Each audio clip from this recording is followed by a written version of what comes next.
In today's video, I'm going to teach you how to buy domain and hosting from Siteground. By the end, you'll know exactly where to go, what to click, and how to choose the right plan so you can confidently set up your website's foundation. First, open your browser and go to the official My Siteground website. Starting from the correct homepage matters because it keeps you on a secure, up-to-date path and ensures the buttons and pages you see match what I'm describing. If you land on a marketing page or a blog post, just look for the main customer area or hosting section to proceed. On the home page, choose the hosting option and click Get Started. This button is your entry point into SiteGround's hosting offerings. Even if your primary goal is to secure a domain, this is still the right place to begin, because SiteGround lets you bundle a new domain with your hosting during the setup flow. Staying within this guided path helps you avoid missing important configuration choices later. Next, click View Plans. This expands the full lineup and reveals important details you'll want to compare before making a decision.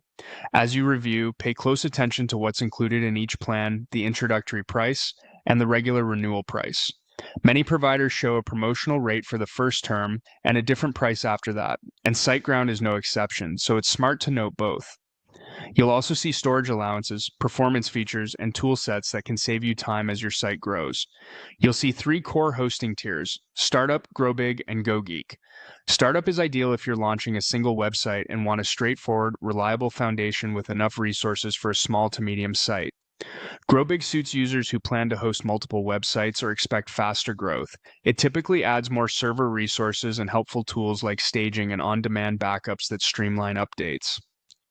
GoGeek is the premium tier for heavier traffic or advanced workflows. It usually includes the most resources, priority support, and developer-friendly tools for teams or complex sites. Think about your immediate needs and your 6 to 12-month roadmap.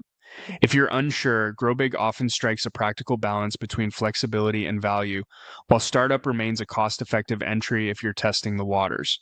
Once you've compared and you're comfortable with what you're getting, continue from the plan you prefer. SiteGround will guide you through adding a new domain or using one you already own, and then finalizing the purchase in a secure checkout. That's all there is to it: simple, structured, and ready for you to launch.